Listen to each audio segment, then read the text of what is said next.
স্ট্রাইকটা আমরা ওই এমপি বিধায়কের উপর কথার উপর নির্ভর করে আমরা স্ট্রাইকটা তুলে নিচ্ছি।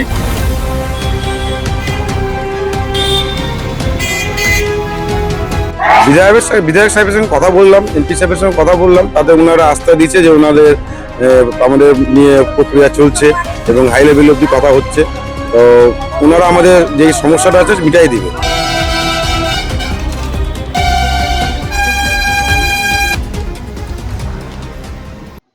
অবশেষে কর্মবিরতি প্রত্যাহার করে কাজে ফিরলেন রায়গঞ্জ পৌরসভার সাফাই কর্মীরা। দীর্ঘদিন ধরে বকেয়া বেতনের দাবিতে আন্দোলনে সামিল হওয়া সাফাই কর্মীরা মন্ত্রী এবং সাংসদদের আশ্বাসে ভরসা রেখে কর্মবিরতি তুলে নেওয়ার সিদ্ধান্ত নিয়েছেন। এর ফলে স্বস্তির নিঃশ্বাস ফেলেছেন রায়গঞ্জ শহরের সাধারণ মানুষ। জানা গিয়েছে, কয়েকদিন ধরেই বকেয়া বেতন পরিশোধের দাবিতে কর্মবিরতি পালন করছিলেন পৌরসভার সাফাই কর্মীরা। তাদের আন্দোলনের জেরে রায়গঞ্জ শহরে বিভিন্ন এলাকায় আবর্জনা পরিষ্কার কার্যত বন্ধ হয়ে যায়। শহরের রাস্তাঘাট, বাজার এবং বিভিন্ন জনবহুল এলাকায় নোংরা আবর্জনা জমে নাগরিক পরিষেবা মারাত্মকভাবে ব্যাহত হয়। এতে সাধারণ মানুষের মধ্যে ক্ষোভ এবং উদ্বেগও বাড়তে থাকে। এই পরিস্থিতিতে হস্তক্ষেপ করেন রায়গঞ্জের সাংসদ কার্তিক চন্দ্র পাল এবং রাজ্যের মন্ত্রী কৌশিক চৌধুরী। তারা আন্দোলনরত সাফাই কর্মীদের সঙ্গে আলোচনা করে দ্রুত সমস্যার সমাধানের আশ্বাস দেন। পাশাপাশি বকেয়া বেতনের একটি অংশ ইতিমধ্যেই পরিশোধ করা হয়েছে বলেও জানা গিয়েছে। মন্ত্রী ও সাংসদের আশ্বাস এবং বকেয়া অর্থের আংশিক মিটমাট হওয়ার পরেই সাফাই কর্মীরা কর্মবিরতি প্রত্যাহারের সিদ্ধান্ত নেন। ফলে মঙ্গলবার থেকেই শহরে ফের স্বাভাবিকভাবে পরিষ্কার পরিচ্ছন্নতার কাজ শুরু হয়েছে। পৌরসভার পক্ষ থেকে জানানো হয়েছে, বাকি বকেয়া বেতন দ্রুত মিটিয়ে দেওয়ার জন্য প্রয়োজনীয় পদক্ষেপ গ্রহণ করা হচ্ছে। অন্যদিকে কর্মবিরতি প্রত্যাহারের ফলে শহরের নাগরিক পরিষেবা দ্রুত স্বাভাবিক অবস্থায় ফিরবে বলেই আশা করা হচ্ছে। স্ট্রাইকটা আমরা ওই এমপি বিধায়কের উপর কথার উপর নির্ভর করে আমরা স্ট্রাইকটা তুলে নিচ্ছি। কারণ রায়গঞ্জের যা পরিস্থিতি হয়ে গেছে এখন, নোংরা আবর্জনা ভর্তি, তারা বলেছে যে পরিষ্কার রাখা হোক শহরটাকে। আমাদের কাছে রিকোয়েস্ট করেছে, আমরা সেই হিসাবে কাজটা যোগদান করছি। দেখা যাচ্ছে আশাবাদী। বিধায়ক সাহেবের সঙ্গে কথা বললাম, এমপি সাহেবের সঙ্গে কথা বললাম, তাদের ওনারা আস্থা দিচ্ছে যে ওনাদের আমাদের নিয়ে প্রক্রিয়া চলছে এবং হাই লেভেল অব্দি কথা হচ্ছে। তো ওনারা আমাদের যে সমস্যাটা আছে মিটাই দিবে। তার মধ্যে কালকে একটা করে সবার স্যালারি দেওয়া হয়েছে। না, আমাদের হরিজন সমাজের এবং ড্রাইভারদের সবারই একটা করে স্যালারি দেওয়া হয়েছে। কিছু লোকের আমরা ওনাদের কথার উপরে আমরা ভিত্তি করে আমরা কালকে থেকে কাজে আজকের থেকে সবাই কাজে যোগদান দিচ্ছি। হ্যাঁ, সেটা প্রত্যাহার করলাম। সেটা হচ্ছে এমএলএ আপাতত করলাম। এমএলএ সাহেব, যেহেতু এমএলএ সাহেব এমপি সাহেব কথা দিচ্ছেন, আমাদের কাছে বলছিলেন 7 দিন সময় চাইছিলেন, যে 7 দিন সময় দাও, আমরা ক্লিয়ার করে দিব। তাতে আমরা বললাম 7 দিন না, আপনারা মোটামুটি আরও 7 দিন নেন, 14 দিন কিংবা 20 দিন নেন, কিন্তু তার মধ্যে আমাদের যে বকেয়াটা আছে একটু মিটাই দিয়ে অতি শীঘ্র চেষ্টা করুন। হ্যাঁ, ওনারা আস্থা দিচ্ছে, সেটা সেই ভিত্তিতেই আমরা কাজটাকে এই অবধি উজ্জ্বল করলাম। ওনারা তো বললেন 22 তারিখে যে বাজেট আছে, সেই বাজেটে ওনারা আমাদের এখানে পৌরসভায় যা শোনা যাচ্ছে মোটামুটি 9 থেকে 10 কোটি টাকার একটা ইস্যা আছে। তো সেটা ওনারা বলছে আমরা ওখানে প্লেস করছি, সেটা অতি শীঘ্র আমরা হাইকমান্ডের কাছে অর্ডার করছি, সেটা হয়ে যাবে।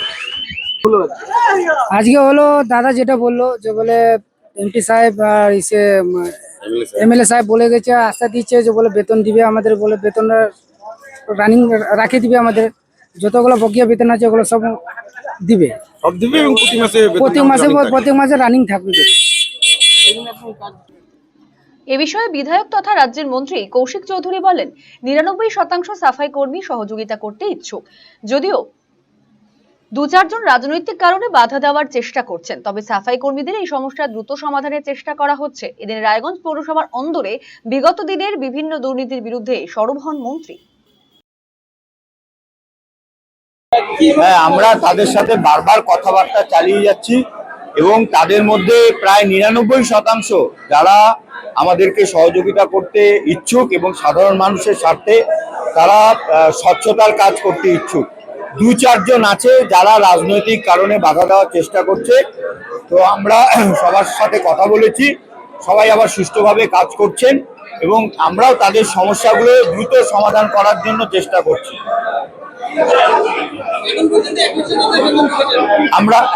আমরা চেষ্টা করছি দ্রুত তাদের সমস্যার সমাধান করার। পেনশন 1 মাসে দেওয়া হয়েছে, বেতন দেওয়া হবে এইভাবে মানে আমরা প্রতিনিয়ত বৈঠক হচ্ছে আমাদের অ্যাডমিনিস্ট্রেটর সাহেবের সাথে কলকাতায়, আমাদের যারা দপ্তরের বা আধিকারিক যারা আছেন সবার সাথে। বিভিন্ন জায়গায় দুর্নীতি আছে। আপনি দেখুন পৌরসভায় যে 698 জনের কথা বলা হচ্ছে, এই 698 জনকে একবারে দাঁড় করালে খুঁজে পাওয়া যাবে না। এই কারণেই পাওয়া যাবে না, এরা অনেকেই পৌরসভা থেকে পয়সা তুলছে, কিন্তু এরা কোঅর্ডিনেটর বলে, যারা স্বঘোষিত কোঅর্ডিনেটর, তাদের বাড়িতে কাজ করে, তাদের বাচ্চাদের স্কুলে পৌঁছে দেয়। এবং এই অভিযোগ ওয়ার্ডের মানুষের অভিযোগ। আমার একার পক্ষে তো সব ওয়ার্ড একবারে ঘুরে বেড়ানো সম্ভব নয়। সাধারণ মানুষের ফিডব্যাক, সাধারণ মানুষ বলছে যে কিভাবে দুর্নীতি হয়েছে। এটা এই মুহূর্তে বলা সম্ভব না, এটা একটা বিরাট অঙ্ক। তো এটা তদন্ত হবে। মাননীয় মন্ত্রী অগ্নিমিত্রা পাল মহাশয়ের সাথে আমার কথা হয়েছে, তিনি বলেছেন প্রত্যেকটা পঞ্চায়েতে দুর্নীতির তদন্ত হবে। সব ফাইল, কোথায় কে কি করেছে সব ফাইল দেখা হবে। বাড়ির সৌন্দর্য বাড়াতে মেঝেতে ব্যবহৃত পাথর ও টাইলসের মান খুবই গুরুত্বপূর্ণ। আপনি যদি স্বল্প খরচে উন্নত মানের পাথর ও টাইলস খুঁজে থাকেন, তবে আর ভাবনার দরকার নেই।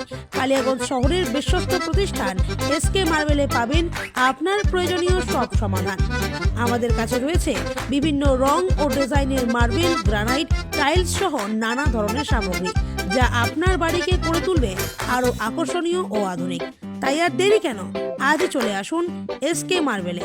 আমাদের ঠিকানা কালিয়াগঞ্জ কুনোর মোড়, রায়গঞ্জ বালুরঘাট রাজ্য সড়কের পাশে।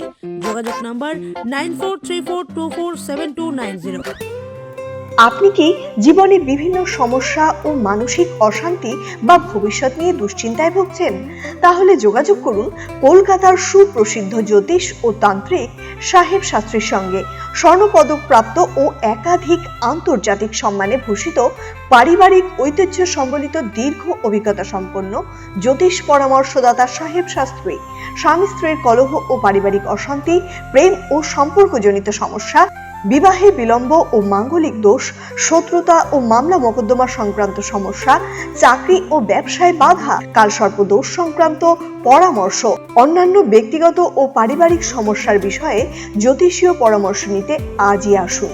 ঠিকানা আশ্রম, খাসপুকুর, রায়গঞ্জ, উত্তর দিনাজপুর।